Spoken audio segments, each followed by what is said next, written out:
Aurelie Moralis, I'm the National Veterinary Manager in Zoetis, Ireland for the livestock portfolio, and I'm also currently the President of the North of Ireland Veterinary Association. I'm here to talk to you today about preventing disease in young calves. So just a bit of an agenda. The things I'd like to be looking at is what are the key diseases in young calves and in the first few weeks of life. And I'm sure you all know this from your own farms, enteric disease or scars in the first 0 to 4 weeks of life. However, after that, pneumonia becomes the biggest disease threat to our calves up to a year old. After that, the risk factors of disease, and Stephen has already alluded to this, management, virus, and calf factors. So it's really about keeping all these things in balance. And I think every single element of this will be covered, throughout today. So that should make my job a little bit easier. Then, vaccination, obviously I do work for a pharmaceutical company, but, at the end of the day, if you are spending the money on vaccine, you want a successful outcome. So how to make the most of your vaccine, and then a little bit around recognizing symptoms of disease and when to intervene as well. So I've already mentioned it, the key diseases in young calves. Overall, pneumonia was the biggest problem in calves aged 1 to 12 months of age. So what we're looking at here, and apologies, I know it is very, very small, but I've put it up there just to show it to you anyhow. What we're looking at is reports from the All-Ireland Disease Surveillance Report. So that is showing calf mortality both in the Republic of Ireland and in Northern Ireland at the laboratories DAFM and AFBI. And what we can see on those is that the biggest cause for calves going to the lab or ending up dead in our laboratories from 0 to 4 weeks of age was in fact a scar in the first month of life. However, after that, 1 to 5 months of age, respiratory problems or pneumonia become more important than scars, more important than systemic infections. And then moving on to 6 to 12 months in both laboratories, a respiratory infection again was the most common reason for calves ending up on the post-mortem table, more so than even clostridial disease. So I think Stephen has alluded to this, what we're trying to achieve. We end up, we start with a 40 kilo calf being born, and what we're trying to achieve is a 350 kilo heifers at 13.5 to 14 months of age, ready for bulling. However, there's many challenges around the way, and Gillian has mentioned about challenges and stresses. Any stresses will have a negative impact. So if we look at the scenario of a spring-born calf, and we're looking at potential challenges, and there's probably many more out there that I haven't thought about. Things like this budding, for instance, can cause a stress. Weaning and mixing of dairy calves can cause another stress, and any of these stresses will make the calf more susceptible to disease, and diseases such as scar and pneumonia, which you do see very early in life. As you're turning the calves out, potentially, parasites could be a problem. So both gutworm and lungworm, of course, and lungworm is becoming more important this time of the year, when we're thinking about housing again. And obviously, it will weaken the capacity of calves to actually deal with any viral infections coming back into the house in the autumn. And again, that will make them more susceptible for pneumonia. So all these things will have an impact on their performance and on their ability to actually achieve that 350 kilogram target at 13.5 months of age.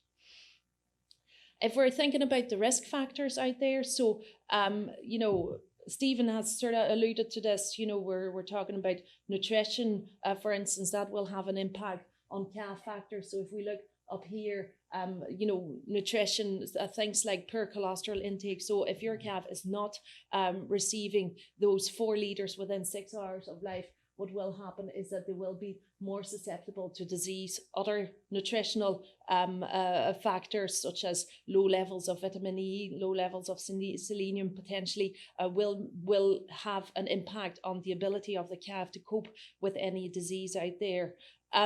Any concurrent disease will make calves more susceptible to disease, and any of these factors will have an influence on whether the calf is likely to go down with a case of pneumonia.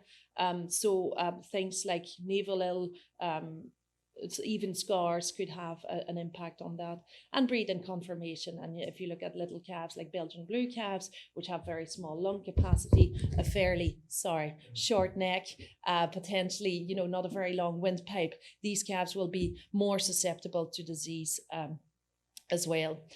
The environment, Jamie will be talking about that, but ventilation, humidity, anything that will impact to housing will have an influence on stress on the calf, and any stress will have a negative impact on the calf's ability to cope with disease.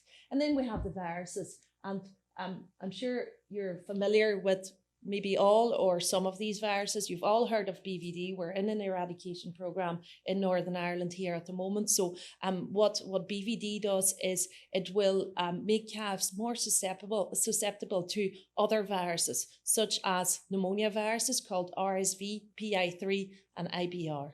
Okay. Now, viruses are thought to be a primary cause of pneumonia, and secondary, we will then have bacterial infections. So the likes of your Pasteurella pneumonias, your mycoplasmas may come in as secondary pathogens, which will result in calves actually ultimately going down with disease, and unfortunately, sometimes they can't be recovered. Obviously, remember, lungworm this time of the year will be important as well. So as I've said, pneumonia is caused by a mix of bacteria and viruses, and it is thought that the viruses are the primary insult. However, the bacteria, such as your Pasteurellas, are living in the back of the throat. So what happens if a calf is affected by a virus? You can see those little cells here. This is what we call ciliated epithelial cells. Now, if those are affected, they exist all the way down the windpipe and the bronchi. So if the calf has been affected by a virus, what happens is that those little cells actually become flat cells, which means they can't trap any of the dirt and the dust anymore. And basically any of the bacteria that are sitting in the back of the throat can just travel all the way down to the lungs and cause a case of secondary bacterial pneumonia. Just to show you a few types of pneumonia. So we have acute virus pneumonia, which for instance could be caused by RSV. Calves in their first winter will be at serious risk of RSV pneumonia, and obviously we can end up with these chronic poor doers as a result as well, or unfortunately dead calves. And then your secondary type of pneumonia caused by bacteria such as your Pasteurellas and your Mycoplasma bovis.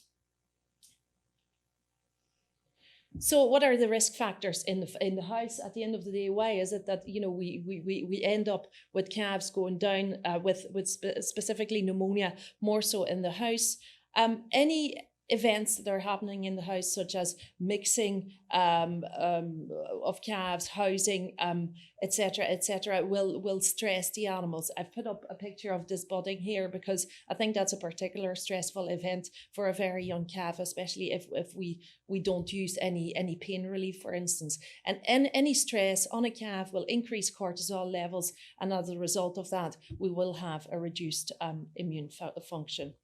And then if we're in a housed environment and there's not as good a ventilation, what happens is we end up with meeting all the pneumonia viruses, RSV, PI3 and IBR. And as a result of that, these calves can go down with disease. Now, this actually is a good example of a house that is working well. However, many houses don't have as good a ventilation.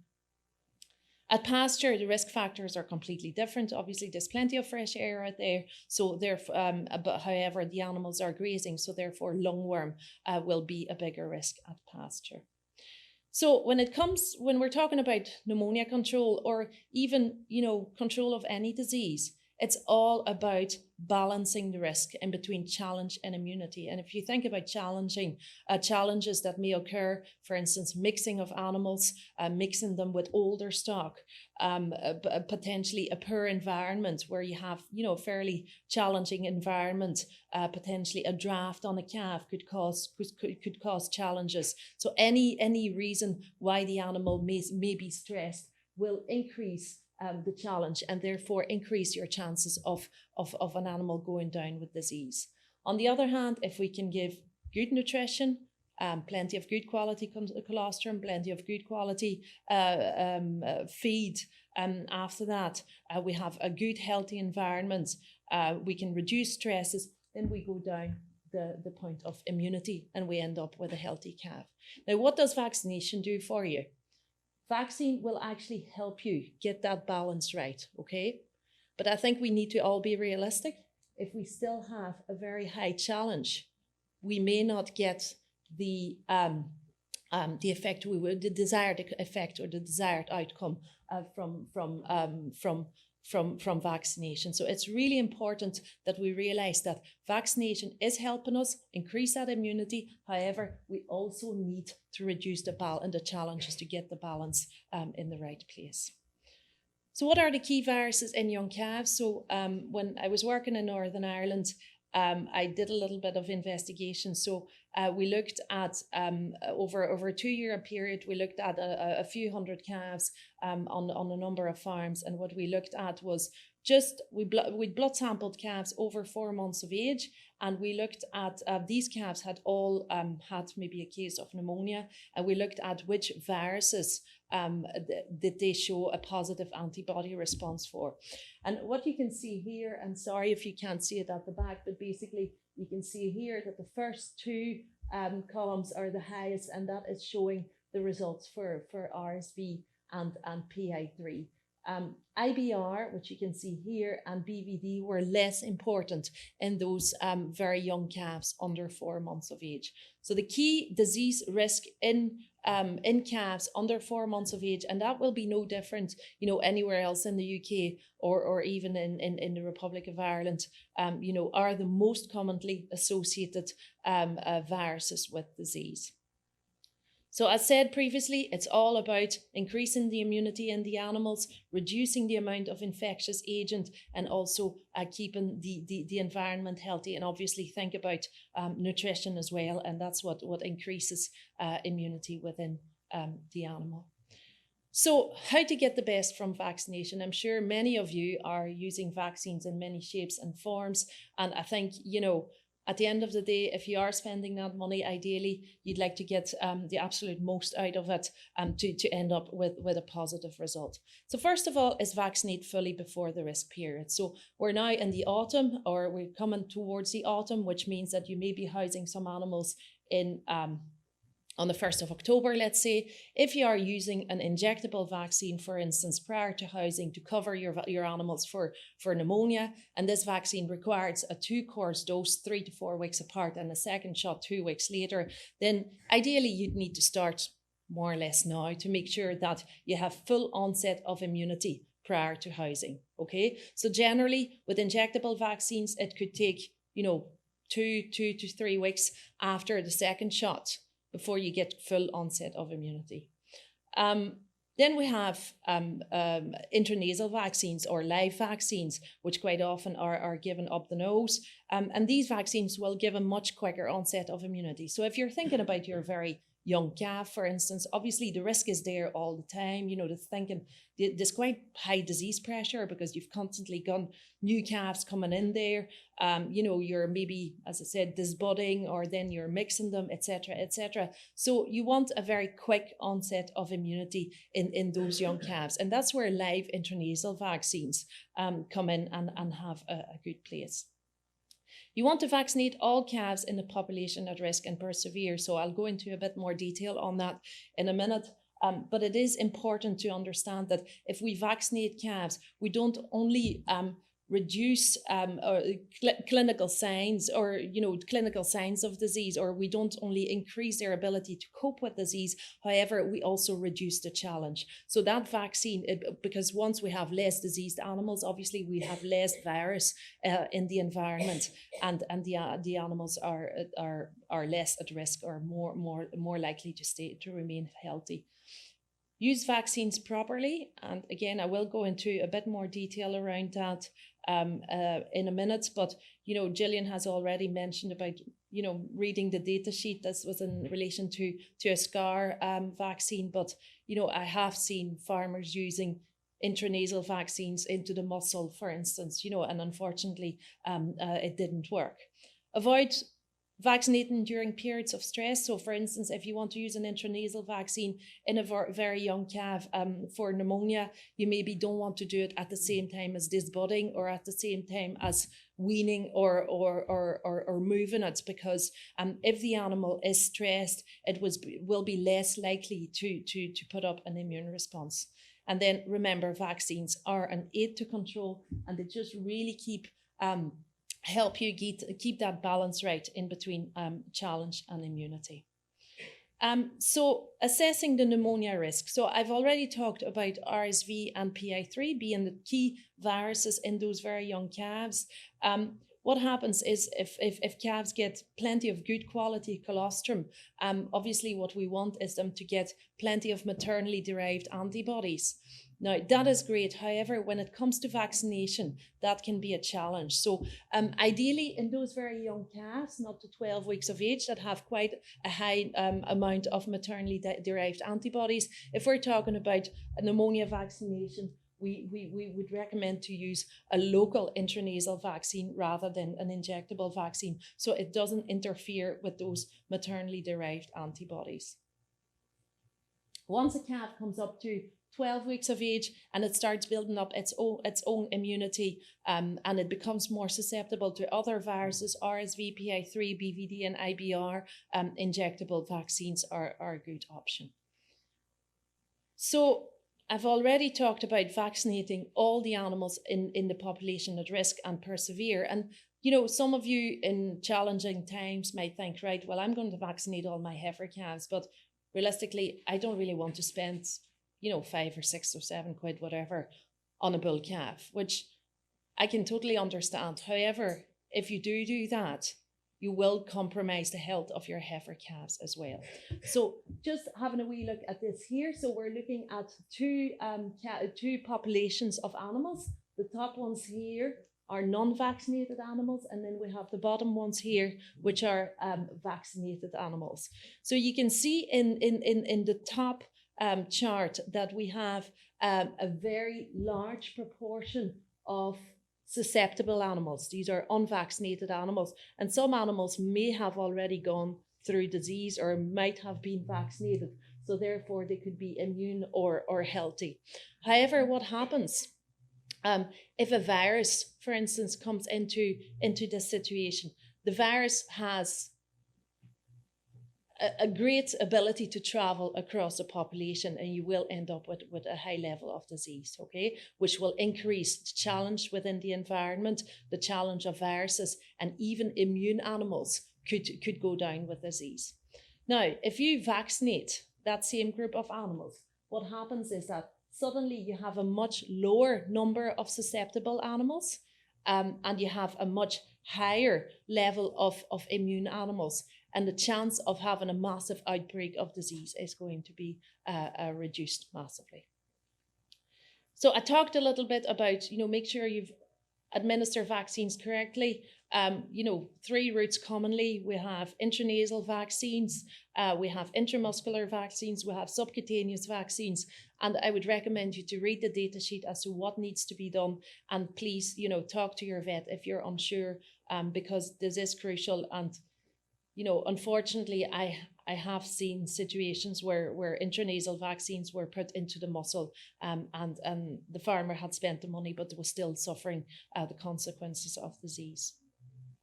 Handling vaccines on farm, if you're using any type of equipment, hygiene is going to be crucial. Make sure that your syringes and your needles are clean. You don't want any abscesses as a result of it. And also, if you're using any automatic injection equipment, just make sure it's calibrated correctly and that you are giving the full dose of the vaccine. We go through, as a pharmaceutical company, a great amount of effort to keep vaccines within required temperatures, from 2 to 8 degrees Celsius. Just make sure that when you are using vaccines, that you are giving them as quickly as possible. So for instance, with live vaccines, you want to make sure that they are given within 2 hours of mixing, and just make sure that they keep cool up to the moment of injection to avoid deterioration of the live antigens. And then what about sick animals? So generally we would recommend not to be vaccinating sick animals. So if you could maybe keep them away from the rest of your animals.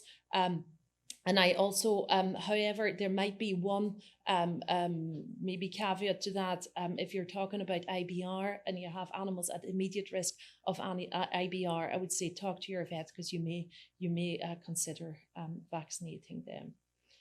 So I talked about making sure that you get full onset of immunity prior to the challenge. And for instance, if you're looking at an injectable vaccine and you need to give it 2 doses, and you need to have a protective immunity above the level of the red line here, it will be important that you have those 2 doses given well in advance to actually get that immunity. Sometimes farmers ask me, is it okay to just give them the 1 shot? Will that help? Well, it might help a little bit. However, you need to be realistic and think, that the duration of immunity won't last at all. So vaccine storage, I've alluded to this already. This was a study done in England where they looked at 19 farms, and unfortunately they monitored the temperatures of the vaccines every 30 minutes. And what they saw was that on these 19 farms, there was none of them actually stayed at in between 2 and 8 degrees Celsius for the entire duration of the monitoring period, which was about about 6 months. So you need to be realistic that live vaccines will be probably deteriorate if they're not at that required temperature. Inactivated vaccines, if they are frozen, they won't be working at all either.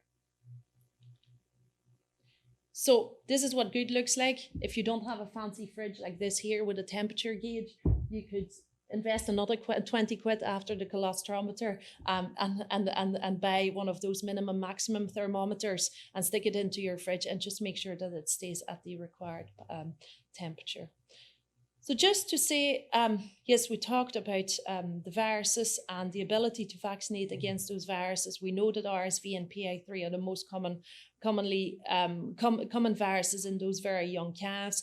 There luckily is a vaccine available for those. However, we need to be aware that there aren't vaccines out there for every single pathogen. So if you look at the bacterial pathogens, so other the likes of Mannheimia, for instance, for Pasteurella multocida, for instance, there isn't a vaccine available there.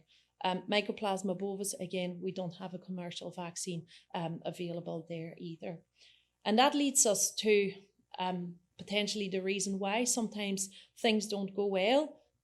It may be that the farmer has incorrectly administered the vaccine, so incorrect route or death of a live vaccine, especially if it wasn't kept at the right temperature, or it could be the correct administration and the animal could respond. However, the vaccine was given too late. Okay, the animal was already infected. So just make sure that full onset of immunity, or potentially the wrong strain or organism could be another reason. Remember, we can't vaccinate against all the pathogens, or the animals could be immunocompromised. So if the animals are stressed and you vaccinate at the same time, you won't get the best result either. Now, once it comes to disease, calves, if you compare a cow with a horse, for instance, you can see from this picture here that cows have much smaller lung capacities. So if a calf is infected early on in life, this will, this can very quickly lead to chronic cases. And as a result of that, we will have continuous impact on productivity. And cattle are very good at masking the signs of disease. So it's difficult to know sometimes, when should I actually treat this animal? It's important that we treat those animals on time. However, you don't want to be treating every single animal in the herd either, just in case. I mean, at the end of the day, we live in a world where, antimicrobials become a much more valuable and resource, and we need to be considering that aspect for it as well. So I'm going to end with this chart here, and I was pleased to see that actually it appears in the booklet as well. So this is what we call the Wisconsin scoring chart, and I think it's, again, we talked about protocols here earlier on. You mightn't be managing your calves yourself, or you could have various people managing calves on farm, and it's making that decision as to when should I treat that calf. So this is making things quite easy, because there's only 3 things you need to be looking at. You need to look at their ears, their eyes, and their nose. So that's the first thing you do in first instance. And then every single one of those can give you a score. So for instance, if you have a cloudy discharge out of one nostril, a little bit of eye discharge, and a bit of a droopy ear, you have a score of 3. Now, right, what does that mean? Do I need to treat this calf or not? Well, you could see, right, is that calf coughing? Well, yeah, when I move it around, actually, it is coughing. So that's a score of 2. So now I have a score of 5, which means actually now I need to treat this calf, because if I have a score of 5 or more, I need to go out and treat it.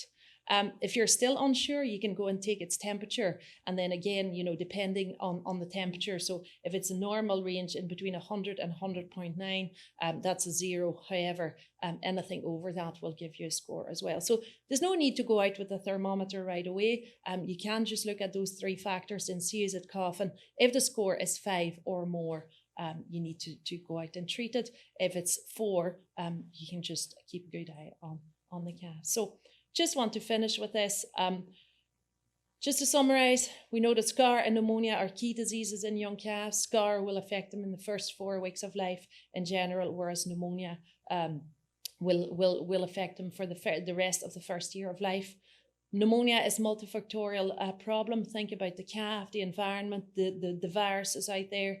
It's important we balance the risk of disease for successful prevention. And remember, vaccines are there. They are an aid to control, but you must maintain that balance.